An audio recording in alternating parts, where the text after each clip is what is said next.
Assalamualaikum warahmatullahi wabarakatuh. Perkenalkan nama saya Fitri Syahruni, saya dari PJJ Akuntansi, konversi S1. Nah, di sini saya akan mempresentasikan UTS saya tentang tax planning. Materi ini dalam strategi mengoptimalkan kewajiban pajak. Di sini ada definisi. Definisi dari tax planning adalah proses mengelola kegiatan keuangan agar beban pajak yang timbul dapat diminimalkan secara legal. Legal ya teman-teman, bukan ilegal. Nah, ada tujuannya. Tujuannya yang pertama menghemat biaya pajak, meningkatkan arus kas bisnis atau pribadi, lalu memastikan kepatuhan terhadap peraturan perpajakan. Yang keempat, meminimalkan risiko pemeriksaan pajak. Nah, di sini ada konsep dasar perencanaan pajak. Yang pertama, menghindari pajak. Tindakan legal untuk mengurangi beban pajak sesuai dengan peraturan perpajakan yang berlaku. Lalu ada penggelapan pajak.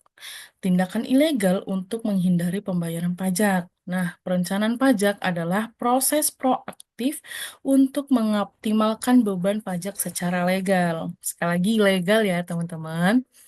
Lalu ada prinsip-prinsip dasar dalam tax planning. Yang pertama, legalitas. Ini nih yang harus kita junjung tinggi. Legalitas adalah selalu mematuhi peraturan perpajakan. Jangan di luar peraturan perpajakan ya teman-teman. Lalu ada proaktif, adalah merencanakan sebelum terjadinya transaksi. Jadi harus benar-benar direncanakan, jangan langsung transaksi gitu aja, teman-teman. Lalu yang ketiga ada komprehensif, yaitu melibatkan seluruh aspek keuangan. Di sini ada pajak penghasilan atau yang kita sebut biasanya itu PPh. Pengertian PPh adalah pajak yang dikenakan atas penghasilan yang diterima atau diperoleh wajib pajak dalam jangka waktu tertentu. Nah, yang kedua ada objek pajak.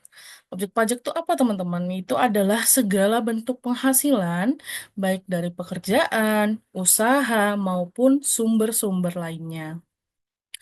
Nah, yang ketiga ada tarif PPh. Tarif PPh ini berbeda-beda tergantung jenis penghasilan dan penghasilan kena pajaknya.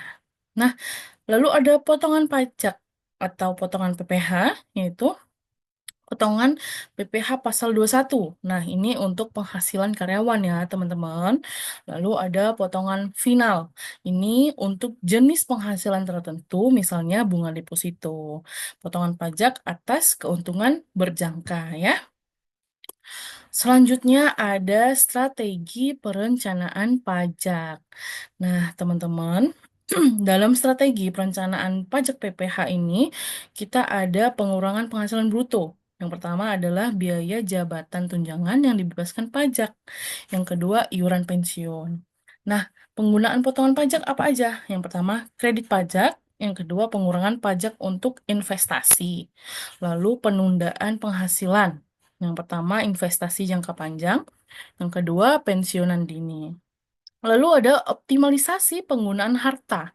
Nah, ini pemberian harta kepada keluarga, lalu pendirian badan usaha. Lalu ada perencanaan sukses.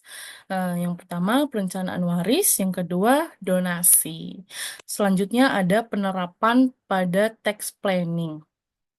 Nah, penerapan ini kita beri pengertian ya teman-teman. Yang pertama, penerapan dalam pengurangan penghasilan bruto. Hmm. Ini contohnya ya, teman-teman. Seorang karyawan yang memiliki hobi menulis dapat mengklaim biaya pembelian buku dan ATK atau peralatan tulis sebagai biaya jabatan jika hobi tersebut dapat menghasilkan penghasilan tambahan. Nah, jadi hobinya itu harus dapat menghasilkan ya, teman-teman. Jadi jangan mengklaim tapi nggak nambah nih apa-apa gitu.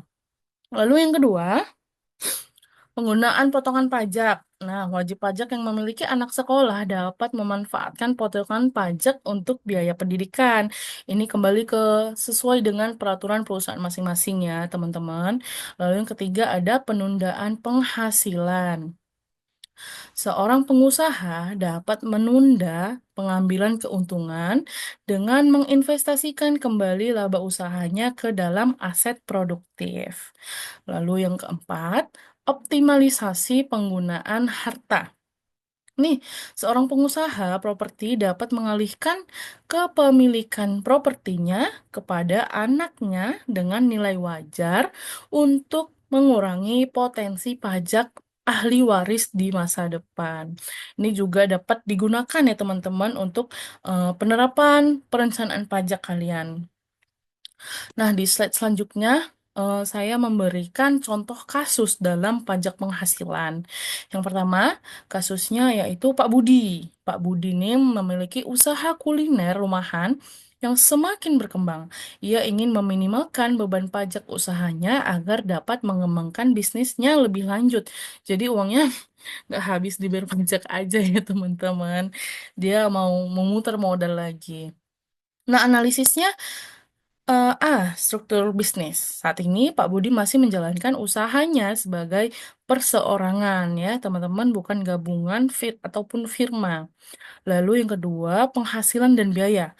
Pendapatan utama berasal dari penjualan makanan minuman. Biaya yang dikeluarkan meliputi biaya bahan baku, sewa tempat, gaji karyawan, dan biaya promosi. Lalu yang ketiga, potensi penghematan pajak. Mengubah bentuk usaha menjadi PT untuk memisahkan harta pribadi dan harta perusahaan.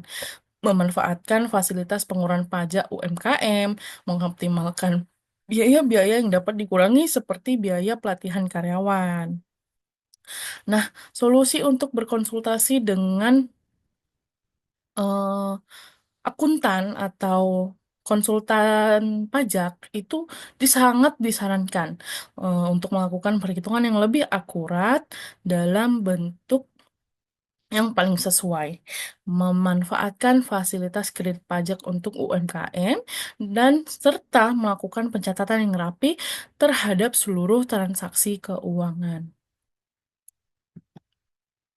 Nah, kita masuk ke tantangan dan solusi dalam perencanaan pajak ya, teman-teman.